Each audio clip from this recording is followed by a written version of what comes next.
Hello and welcome to yet another episode of Let's Talk NRM, our monthly program on natural resource management. This comes to you from MBMA, the Meghalaya Basin Management Agency, under the CLEM program, the Community-Led Landscape Management Project. Our topic of discussion today is an area that Meghalaya is richly and naturally endowed by. And there have been a lot of programs to improve or to utilize or to monetize this natural beauty, and that is tourism. But when we talk about tourism today, the buzzword is sustainable tourism. We have with us today Mr. CVD Diengdoh, our expert, who will enlighten us more on what the government of Meghalaya is doing in terms of sustainable tourism in Meghalaya. Meghalaya has been tagged as one of the most preferred tourist destinations. Keeping in mind the fact that tourism in Meghalaya is mainly ecotourism, there are dangers of too much footfall with respect to the ecology, the fragile ecology. And again, a lot of footfall also means economic benefits. Where do we draw the red line? Good morning to you, Mr. Rahul, and to all your viewers. Thank you for having me on the show, first of all. And I think the topic that you spoke about is an important topic that the government also is seriously thinking about, together with the communities who run these tourist locations. We know that tourism has to be a mainstay for the people of Meghalaya, primarily because tourism is a job multiplier. It provides jobs and livelihoods to our stakeholders, our communities who run the tourist spots at the villages, the taxi drivers, the hotel owners, the homestay owners, the tourist guides, the restaurant owners, you name it. It is something that will provide the growth engine for our state in the coming years. And already we are seeing the benefits of tourism in many of our villages where tourism has become a key feature for the development of the village.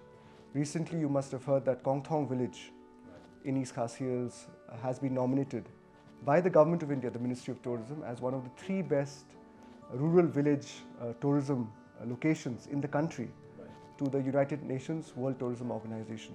This is an achievement for the communities there who are primarily promoting culture and tourism. Now, coming to your question, how do we draw the line? We have to look at it from various stakeholders. Obviously, the first stakeholder, like I mentioned, is the community, are the people who have to rely on tourism for their economic development. Having said that, it is imperative that they obviously preserve the natural beauty and the environment for which tourists are coming. If they come to a Kongthong or to a Sora or to a Maulinong or to a Dauki, people are coming to experience nature. They're coming to experience the beauty of the location. And sustainability has to be looked at from the perspective, obviously, of the stakeholder, how they will earn in the long term, and obviously from the perspective of the environment, of the attraction for which people are coming. So if the environment is damaged or destroyed, if the beautiful river of Umngot gets damaged, then what do people come for is the question, which obviously communities also are getting aware. If you look at the Maulinong village model, they have been able to preserve the natural heritage around that village by tourism. So tourism can also incentivize communities to preserve their natural environment. And that is, I think, what is happening now. Definitely the threat to this is over-tourism, where you have too many people coming, too many footfalls. However, this is something that has to be worked very dynamically. Well, how do you define what is too many at one point of time? So last year in 2021, when the COVID pandemic happened and we were reopening tourism, we had a chance to reflect with the communities in the government, in the tourism department, to look at what can be the key principles that can define tourism going forward. We came up with 3 broad principles. One is, you define the carrying capacity of a location, because if a place is too crowded, then the experience of the tourists also doesn't happen that way, because tourists want to see the beauty of the place. They don't want to come to a crowded location.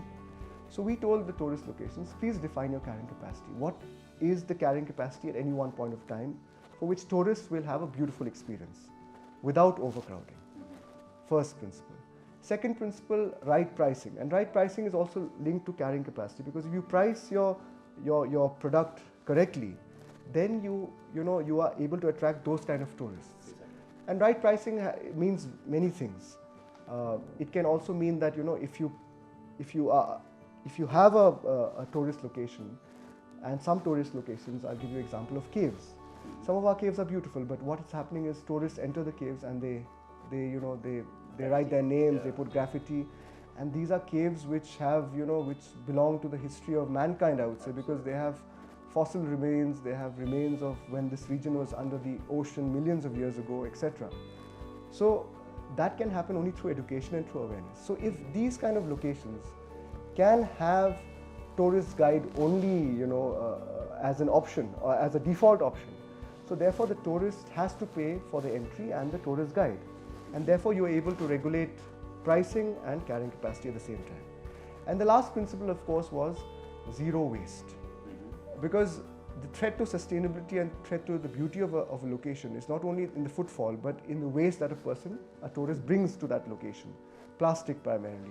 Can we have a strategy where a tourist does not bring any waste to the tourist spot, so that the tourist spot doesn't have to look at waste management, primarily where you reduce the waste by not bringing in waste. And that will also promote responsible tourism, because the responsibility for sustainable tourism has to start from the communities, start from the environment, but also primarily rests with the tourist who's visiting the location. If they are aware that they are responsible for maintaining the beauty of the location, where they don't litter, they don't deface, they don't do graffiti, they respect the culture of that location, respect the sanctity and the beauty of that location, then it becomes a win-win model for all. And with minimum cost, you are able to ensure these principles. The best example is Mouflang Sacred Grove, because you have an age-old tradition that you're not supposed to take in anything there or take out anything from the Mouflang Sacred Grove. So I'm sure tourists definitely then who go into the Sacred Grove don't take in anything or don't take out anything, and therefore the littering aspect is already taken care of, which can beautifully be incorporated in all our other tourist locations. So we have many models for which we can learn for, and to answer your question, the government is thinking seriously in terms of how to bring all these principles into some guidelines. We are working on a new tourism policy and a strategy, for which we have undertaken a lot of stakeholder consultation. This will be coming out in a few months' time, which will again go to the public domain, and this policy and strategy will definitely incorporate some of these key principles, and look at how we can incentivize communities to ensure that these principles become the foundational principles for tourism management in our tourist locations. That's wonderful. I mean, all the policies that the government is going to take and the ideas and all the discussions is at one level. How does the incoming tourist get to know of these expectations from them? So how is that gap going to be bridged? So today's tourists, they do a lot of homework, I would say, before they go to a location. We have redeveloped our website. It has a lot of information in terms of what a tourist can go to, what is expected, etc. We are also coming up with packages that look at experiential tourism. And experiential covers almost a 360 view of things. You experience the tourist location, you experience the culture of the place, you experience the stories and the folklore around that place. And when you experience that, you also have a responsibility towards ensuring that all these aspects of the location are respected. Mm-hmm. So, today's tourists, I would say, are people who are getting much more mature in terms of what is expected from that place also. And definitely, if we have to customize our products and give this experiential tourism, we need tourist guides. The tourist guide would become the person who would be guiding the tourists and who would understand and tell the tourists that, look, this is what is expected. Awareness through website, through social media, through our videos, etc., of looking at how we should be able to promote responsible tourism. We have in the past conducted workshops with a lot of stakeholders, including homestay owners, including other stakeholders in Meghalaya, to promote this aspect of sustainable and responsible tourism, because these concepts are two sides of the coin, of the same coin, right? and tourists have this responsibility towards the location they visit also. So this can happen multiple ways. It can happen also through, we're doing capacity building of tourist taxi drivers. You might have heard we're coming up with a scheme where we will be providing incentives for tour operators, for entrepreneurs to purchase good quality luxury vehicles. And these will have trained taxi drivers who will actually function as tourist guides also. So they will have a responsibility towards telling the tourist about what is expected of them when they visit a certain tourist location. In fact, they will have a lot of signages and apps within this taxi where you will be told that you should not be littering, right, at a location. That is one way of doing it, through awareness, through responsible management. The other way, of course, is where we have been, in the past, through the Office of the Deputy Commissioner. The DCs have been coming out with various orders under Section 144 of the CRPC, prohibiting littering in tourist locations, places like golf links, places like Elephant Falls, etc. So that if you litter, you pay the fine. That's the other way of, the punitive way of regulating tourist locations. So there are various strategies, and going forward, definitely the Office of the Deputy Commissioner, the important stakeholders in the district, the key line departments, the district tourism officer, the key tour operators, the key hotel owners, we are planning to, come up with guidelines where they will be institutionalized as a society, a district tourism promotion society, so that there is a mechanism to address these issues of littering, of waste management, of local issues which may come up in any tourist location, in consultation, in a cooperative manner, in a much more institutionalized manner, so that issues can be addressed at the local level. The other area of concern when we talk about sustainable tourism is the host community, and taking care of their interests and protecting them is an area that is of concern when we talk of sustainable tourism. What is the government planning to, or how is the government going about in ensuring that they remain protected? Because Meghalaya is unique in various aspects, and the uniqueness of each region, the Khasi Hills, the Jaintia Hills, the Garo Hills, in terms of what it can offer for a tourist, is unique. Therefore, what we are planning to do is, and we are already doing it, is promote these unique aspects, right, in terms of having much more accommodation units in many of these villages, in many of the key tourist locations. Because unless you have stay units, how does a person come to a tourist location, stay a night or many nights, and then learn about the culture, about the communities, about the unique aspects of tourism in that location? Otherwise, it becomes a day trip for other tourists. So recently, you might have heard that through the externally aided project, almost 750 crore project from the New Development Bank, the government of Meghalaya through the tourism department will be implementing this externally aided project, where a lot of investments will come in various locations like Kongthong, like Darang, and many other villages in the Khasi, Jaintia and the Garo Hills, which will focus on building these accommodation units. These will be built and they'll be managed and owned by the communities in terms of the operation and management. And linked to this will be different aspects of capacity building, where the key aspects will also be obviously that you need to showcase the culture and the uniqueness of that location.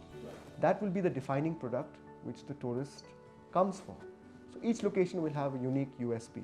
Kongthong will have its whistling village. A village like Umden will showcase its silk, its weaving culture. A village like Darang on the banks of the Umwat River will obviously showcase the river ecology of how the river and the people of that village coexist in terms of preserving the beauty of the river and the beautiful treks, the living root bridges along the rymaw area. What about dances and music? Like there are many places in India where we go to, and evenings there are shows like that. Yes. Cultural dances, cultural music of that region, of that locality. Are these also being planned? These are also being planned. Places like Sora will have a small heritage village, and the heritage village is not to only to see the types of architecture or the culture in terms of static displays, but evenings where there will be a lot of musical performances, Recently, the tourism department also launched the Meghalaya Grassroots Music Project, where a lot of musical talent. We are known as a as a rock capital, and we are known for our musical talent. But the feedback that we got from a lot of tourists was, we don't have a defined calendar. We do not know on this day, if I come to Shillong or to any other part of the state, what is the musical calendar? Who's playing? Is it a local band? Is it Lu Majao? Where are they playing? And how do we get entry? So this calendar has already come out. It's on our social media, it's on the website, and this is to make musical, the talent of the region accessible to all. A kind of tourism that will also promote the musical talent. The other area that we want to discuss today is niche areas of tourism.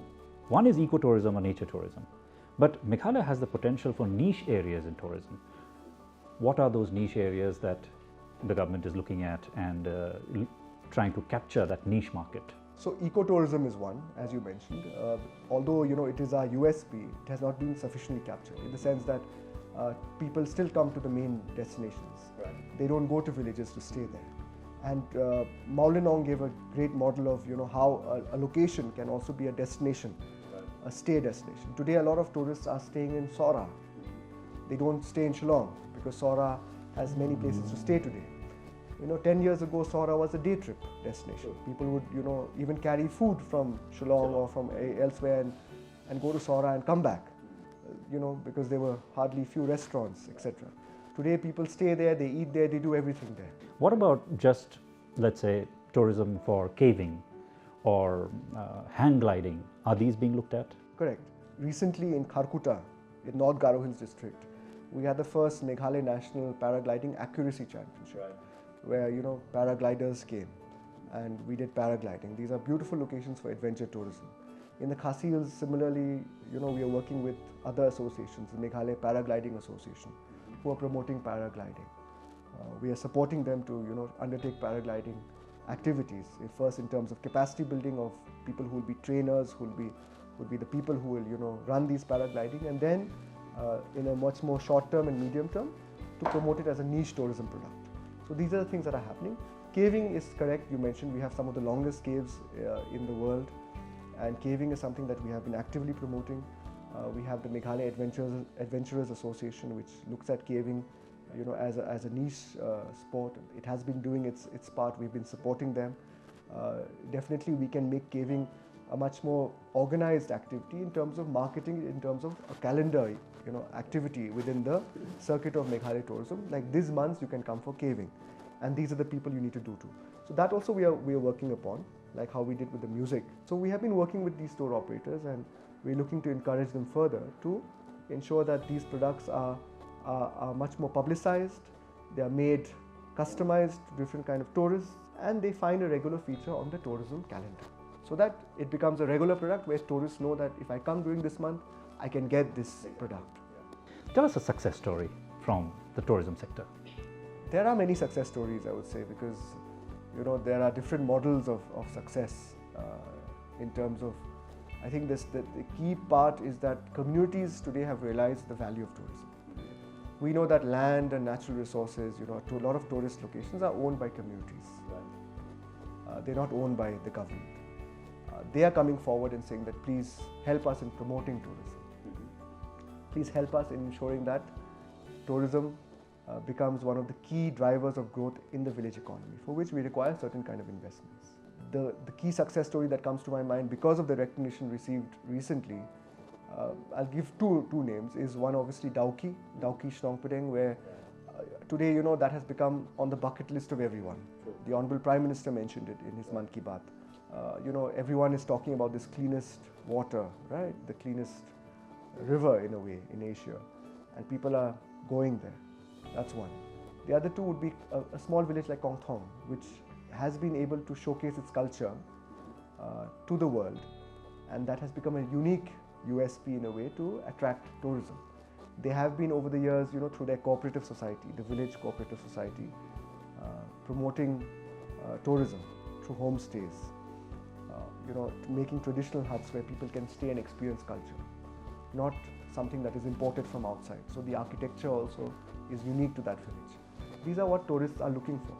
And therefore, through this External Aid project that I mentioned earlier, we are looking to scale up the investment in that village so that definitely more tourists can come in and stay there, and it can become a source of income for the people, for the cooperative society and for the people of that village. Wonderful talking to you, and I'm sure a lot of the people and the communities who still are on the edge, so to speak, whether to invest in tourism, whether to go towards ecotourism or not, they would be able to take a decision and move towards tourism. Thank you so much for all the elaborations and all the efforts that Government of Meghalaya is taking and telling the community about it. Wonderful talking to you. Thank you for having me. You just heard the Managing Director of the Meghalaya Tourism Development Corporation, Mr. Cyril V. Diengdoh, elaborate on the plans and programs of the Government of Meghalaya as far as tourism is concerned. What was heartening to listen to is the fact that communities from different parts of Meghalaya are coming forward and asking for help from the government so that the tourism potential of their locales can be utilized. But what remains a concern is that overutilization and therefore the focus on sustainable tourism. That must be the buzzword of tourism in Meghalaya. Once that is taken care of, then tourism in Meghalaya can bring in a lot of economic benefits. We'll see you again next month with another edition of Let's Talk NRM, our monthly program on natural resource management. This came to you from MBMA, the Meghalaya Basin Management Agency, under the CLEM program, the Community-Led Landscape Management Project.